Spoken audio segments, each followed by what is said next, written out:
Assalamualaikum warahmatullahi ta'ala wabarakatuh. Allahumma salli wa sallim ala Sayyidina Muhammadin nurika sahri wa madadikal jari wajma'li bihi fi kulli atwari wa ala alihi wa salli ya nur. Alhamdulillah min al-mizan wal munta'alilam wa mabda wa ridha wa zinat al-arsh. Alhamdulillah, kita Allah berikan kembali bisa bertemu mengaji di pekan ini masih dengan kitab yang sama, yaitu kitab Aqidatul Awam karya Sayyid Ahmad Al-Maryuki. Maka memang seyogyanya sebelum kita memulai, mari kita mengirimkan Al-Fatihah khususan untuk Sayyidina Muhammad Rasulullah SAW dan juga Sahibul Aqidatul Awam Sayyid Ahmad Al-Maryuki dan seluruh guru-guru kita. Semoga dari itu kita juga mendapatkan cipratan ilmu-ilmu yang Allah pernah titipkan ke beliau-beliau. Al-Fatihah. A'udzubillahi minasyaitonir rajim. Bismillahirrahmanirrahim. Alhamdulillahirabbil alamin. Arrahmanirrahim. Iyyaka na'budu wa iyyaka nasta'in. Ihdinas siratal mustaqim. Shiratal ladzina an'amta 'alaihim ghairil maghdubi 'alaihim waladdallin. Alhamdulillah. Maka kita langsung masuk ke bait selanjutnya. Bait yang kemarin adalah wa ba'du fa'lam bi wujubil ma'rifah min wajibil lillahi 'ishrina sifah. Allahu mawjudun qadimun baqi mukhalifun lil khalqi bil itlaqi. Baik. Kemarin sudah kita sebut yaitu wa ba'du fa'lam bi wujubil ma'rifah, dan selanjutnya ketahuilah, ma'rifatilah dengan yakin bahwa Allah itu miwajibil lillahi isri nasifah, punya 20 sifat wajib. Nah, sifat pertama yaitu kita bahas hari ini. Pertama, fallahu mawjudun qadimun baqi, yaitu Allah itu mawjud, Allah itu ada. Lalu Allah itu qadim, Allah itu terdahulu, Allah itu ada sebelum segala sesuatu ada. Lalu baqi, Allah itu baqi, Allah itu kekal tanpa akhir, abadi Allah itu. Mukhalifun lil khalqi, berbeda dengan khalqinya. Allah itu khaliq, pencipta. Mukhalifun lil khalqi, berbeda dengan yang diciptakan. Bil itlaqi, secara mutlak, secara meyakinkan. Fallahu mawjudun qadimun baqi, yaitu Allah itu mawjud. Yang pertama ya fallahu mawjudun, Allah itu mawjud.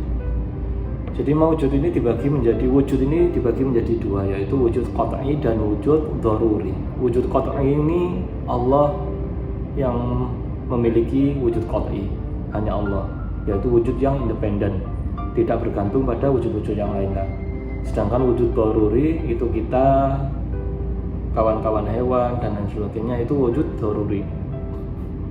Wujudnya bergantung pada nilai perwujudan yang qat'i, wujud yang utama. Contohnya 1 juta. Angka 1 juta ini punya nilai 1 juta kalau ada angka 1 di awalnya. 1 triliun pun demikian, ada nilainya kalau ada angka 1 di awalnya. Sedangkan 0 ini semuanya dharuri. Wujudnya, adanya 0 itu terpaut nilainya dari angka 1 yang awal. Jadi kalau seandainya tidak ada qat'i, tidak ada angka 1, maka 0 ini tidak bernilai. Kalau tidak ada Allah, maka makhluk ini tidak ada nilainya. Kalau kita belajar dari angka demikian. Kalau kita belajar dari sebuah kisah, ada satu kisah saudara kita dari Arab Badui. Dulu zamannya Rasulullah, beliau bertanya, bagaimana ya Rasul cara memberikan pemahaman kepada kami bahwa Allah itu ada. Lalu Rasulullah menyampaikan bahwasanya yang masyhur, al-ba'ratu tadullu ala al-ba'ir wa atharu qadami yadullu ala al-masir. Al-ba'ratu tadullu ala al-ba'ir, yaitu kotoran unta itu menunjukkan bahwa ada unta. Kalau ada kotoran berarti ada yang buang kotoran tersebut, yang menyebabkan adanya kotoran tersebut. Wa asaru al-qadami yadullu ala al-masir, dan jejak kaki menunjukkan ada yang berjalan. Lalu Rasulullah mengembalikan lagi pertanyaannya, afala tadullu as-sama'u dzatu ala abraj wal ardu dzatu al-fijaji ala al-latifi al-khabir. Afala tadullu as-sama'u, apakah bukankah langit dengan bintang-bintangnya dan bumi dengan fijaji, dengan celah-celahnya, dengan lempengan-lempengannya, menunjukkan adanya Allah yang maha lembut dan maha mengetahui. Jadi adanya bumi, adanya semua yang ada di dunia ini, adanya Alpha Centauri, adanya Andromeda, adanya Bima Sakti, adanya apapun itu kan menunjukkan bahwasanya ada yang menciptakan mereka ini, dan itu adalah penyebabnya hanya Allah yang menciptakan mereka, Allah. Ada juga salah satu pertanyaan dari rekan kita yang ateis yang sempat ditemui oleh guru kami. Beliau tidak percaya bahwa ada keberadaan Tuhan, dan kebetulan rumahnya kebakaran. Setelah berselang waktu, semuanya pulih, kondisi tenang. Akhirnya beliau bertanya, dulu kamu kan tidak percaya dengan adanya Tuhan. Kalau menurutmu rumahmu kebakaran itu tiba-tiba kebakaran atau ada faktornya? Ya pasti ada faktornya, jawabnya beliau yang ateis ini. Kira-kira apa faktornya? Ya mungkin putung rokok, atau mungkin konsleting listrik, atau mungkin fluktuasi arus pendek dan lain sebagainya. Oke, berarti ada penyebabnya. Ya, ada penyebabnya. Nah, kami dalam Islam menyebut penyebab itu dengan sebutan Allah. Jadi Allah ini adalah penyebab semua hal yang ada di muka bumi maupun di atas langit. A'udzubillahi minasyaitonirrajim. Wa laqad khalaqnal insana wa na'lamu ma tuwaswisu bihi nafsu wa nahnu aqrabu ilaihi min hablil warid. Wa laqad khalaqnal insana wa na'lamu ma tuwaswisu bihi nafsu, dan sungguh kami telah menciptakan manusia, dan na'lamu mengetahui tuwaswisu bihi nafsu, apa yang dibisikkan oleh nafsunya, oleh hatinya, oleh nafsu yang ada di dalam hatinya. Wa nahnu, dan kami, aqrabu, lebih dekat, min hablil warid, kepadanya, kepada manusia, kepada penciptaannya Allah yang Allah ciptakan, daripada hablil warid, urat lehernya. Jadi dari ayat ini para ulama itu menjelaskan bagaimana sih kok bisa lebih dekat Allah itu daripada urat leher, sedangkan kita tidak bisa melihat Allah.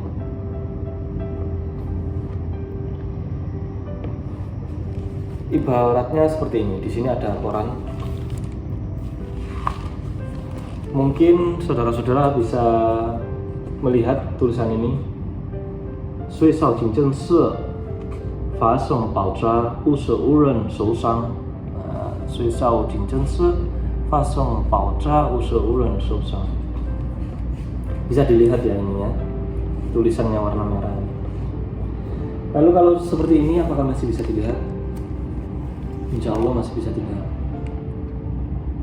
Lalu bagaimana kalau saudara mendekat, lebih dekat, dan koran ini juga mendekat?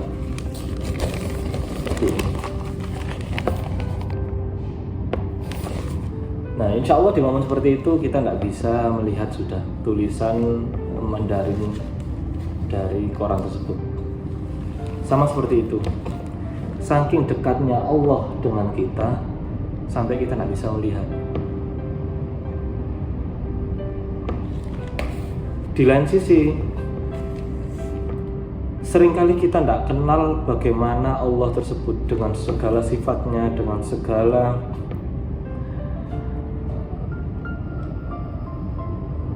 kemampuannya Allah, apa yang Allah miliki. Kita tidak kenal sama Allah karena kita tidak punya ilmu tentang Allah. Saudara-saudara mungkin masih belum sempat kenal dengan aksara ini dan mungkin belum bisa membacanya. Maka kalau seandainya kita belum bisa membaca takdir Allah, kalau kita belum bisa membaca sifat apa yang Allah mau kenalkan dengan kita, itu bukan karena sifatnya yang tidak terkenal, atau bukan karena Allahnya yang tidak mengenalkannya pada kita.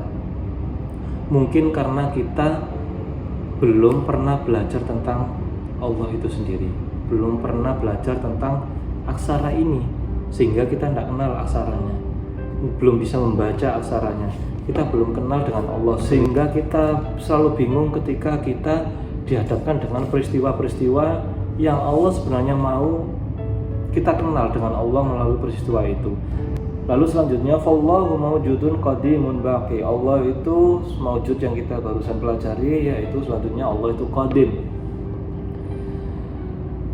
Tentang sifat qadim, Syekh Abu Hasan As-Sadzili itu pernah ditanyai, bagaimana aku, oleh muridnya, bagaimana cara aku ya Syekh mengetahui bahwa Allah itu qadim, Allah itu tidak berubah, Allah itu telah ada sebelum segala sesuatu ada. Lalu Syekh Abu Hasan As-Sadzili menjawab, segala yang punya permulaan pasti akan tampak kelemahannya, tampak naik turunnya. Yang tidak tampak kelemahannya maka tidak bermula, maka selalu ada dari awal. Lalu beliau menjelaskan bahwa aku ini melihat hatiku selalu fluktuatif, selalu berubah, naik turun, dari gelisah menjadi tenang, dari lalai menjadi sadar. Maka dari itu aku tahu bahwasanya aku ini berubah, dan berarti yang berubah akan diciptakan oleh yang tidak pernah berubah. Fallahu mawjudun qadimun baqi. Fallahu mawjud, Allah itu mawjud, tadi kita pelajari. Lalu Allah itu qadim, kita pelajari. Lalu selanjutnya Allah baqi. Baqi itu kekal. Pernah Syekh Bahauddin An-Naqsabandi itu pernah berjalan sama murid-muridnya beliau. Lalu beliau itu melihat bintang, melihat langit, itu diam. Lalu beliau menangis. Ditanya oleh muridnya, kenapa Syekh kok menangis? Lalu beliau menjawab, lah ya, Allah itu menciptakan banyak hal yang sebenarnya dari situ kita bisa belajar bahwasanya bintang ini padam, langit ini gelap, bisa terang, bisa gelap. Semuanya itu berakhir. Jadi semua itu tidak kekal. Dan seharusnya dari situ kita belajar bahwa Allah itu kekal.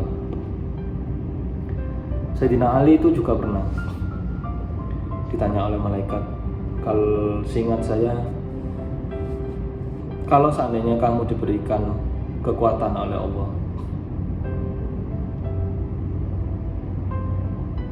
untuk melegitimasi kewalianmu, bahwa kamu ini benar-benar wali, apa yang kamu minta? Apakah terbang? Apakah berjalan di atas air dan lain sebagainya. Lalu Sayyidina Ali menjawab tidak. Enggak. Aku cukup dengan apa yang aku miliki sekarang dari Allah. Karena apa?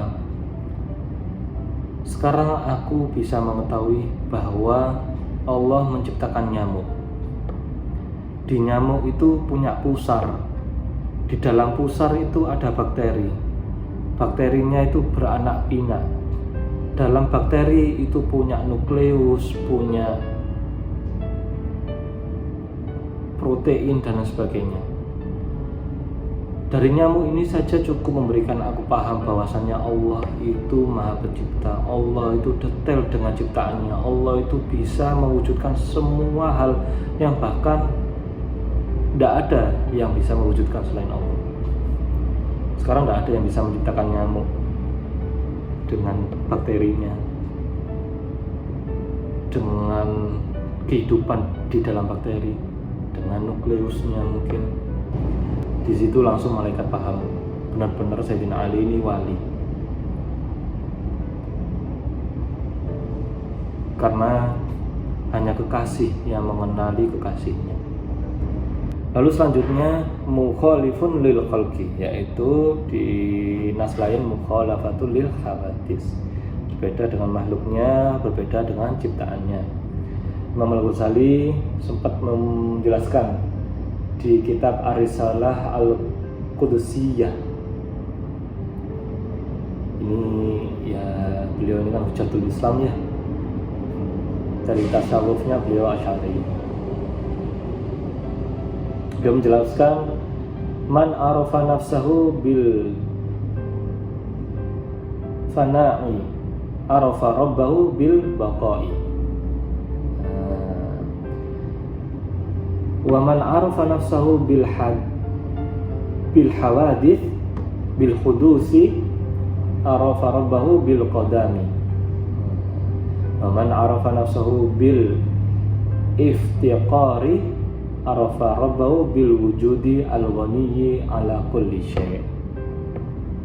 Man arafa nafsahu bil fana'i, siapa saja, barang siapa yang mengenal dirinya bahwa dirinya ini fana, dirinya ini rusak, arafa rabbahu bil baqa'i, maka ia mengenal Tuhannya sebagai baqo, sebagai kekal. Jadi kalau dia ketahui bahwa dirinya ini bisa rusak, nanti kita itu dikubur, ini kita hancur mungkin, maka pahami bahwa Allah itu mukhalifun lil khawadis. Kalau kita hancur berarti Allah yang tidak hancur. Man arafa nafsahu bil hawadis bil hudusi, dan barang siapa yang kenal bahwa Allah itu muhdats, barang siapa yang kenal bahwa arafa nafsahu, Allah nafsunya dirinya ini, nafasnya ini muhdats, yaitu baru diciptakan, arafa rabbahu bil qadami, maka seharusnya dia kenal bahwa Allahnya itu qadim, Allahnya itu yang awal, yang menciptakan. Kalau kita muhdas, kita ini baru, harusnya kita kenal bahwa Allah itu qadim, Allah itu awal, Allah itu ada sebelum yang lainnya itu ada. Waman arafa nafsahu, barang siapa yang kenal bahwa dirinya bil iftiqari, siapa yang kenal dirinya bahwa dirinya itu iftiqar, bahwa dirinya itu butuh, maka arafa rabbahu, kenalilah bahwa rabbahunya, Allahnya bil wujudi, Allah itu ada, berwujud, yang waniyu, yang kaya, angkulli syai', dan tidak membutuhkan, ala kulli syai', dan Allah itu tidak butuh apa-apa. Nah, jadi kalau kita tahu bahwa kita ini rusak, maka mukhaliful lil hawadis, berarti Allah itu Berbeda dengan hadisnya, Allah tidak rusak. Kalau kita paham bahwa kita ini baru, kita ini diciptakan, kita ini ada mungkin baru 28 tahun, baru berapa tahun lah kita dihadirkan oleh Allah, kita baru ada, kita hawadis, maka Allah itu qadim, Allah itu yang awal, yang terdahulu. Lalu kalau seandainya kita iftiqar, kita itu butuh, maka pahami Allah itu ghani, Allah itu kaya, Allah itu tidak butuh. Ala kulli syai, kepada apapun wis, tidak membutuhkan siapapun, semuanya. Jadi dari situ kita sudah belajar bahwasanya Allah itu maujud, Allah itu ada, Allah itu qadim, Allah itu ada sebelum yang lain itu ada, Allah itu yang awal, Allah itu kekal. Jadi semuanya ini sudah hancur, kita sudah tahu ya, maksudnya kedepannya itu akan ada hari kehancuran.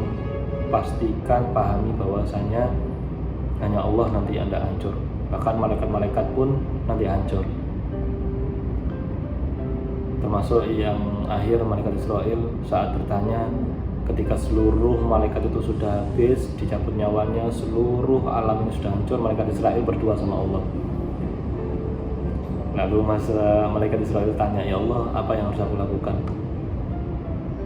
Ya harusnya kamu tahu, hanya aku yang baki. Siap ya Allah, aku paham. Maka malaikat Israel mencabut nyawanya sendiri. Terus dia setengah perjalanan mencabut nyawanya, dia menyampaikan, ya Allah, sakit ternyata dicabut nyawanya ini. Tahu gitu, saya dulu mencabut nyawa manusia itu tidak ngasal, tidak langsung copot sana copot sini, karena sesakit ini. Meskipun malaikat Israel sudah punya SOP ya, treatment khusus kepada kekasih-kekasihnya Allah, mencabut nyawanya secara nyaman, tetapi dia cukup menyesal dengan kenyamanan yang diberikan kepada malaikat, kepada wali-walinya Allah aja beliau menyesal karena ternyata sakit dicabut nyawanya. Maka semoga kita belajar bahwasannya Allah itu baki, Allah itu berbeda dengan makhluknya, dan kita termasuk orang yang Allah berikan ilmu, Allah berikan alim, Allah berikan paham akan kode-kodenya Allah, paham akan sifat-sifatnya Allah. Semoga ada manfaatnya. Wallahul muwaffiq ila aqwamit thoriq. Wassalamualaikum warahmatullahi taala wabarakatuh.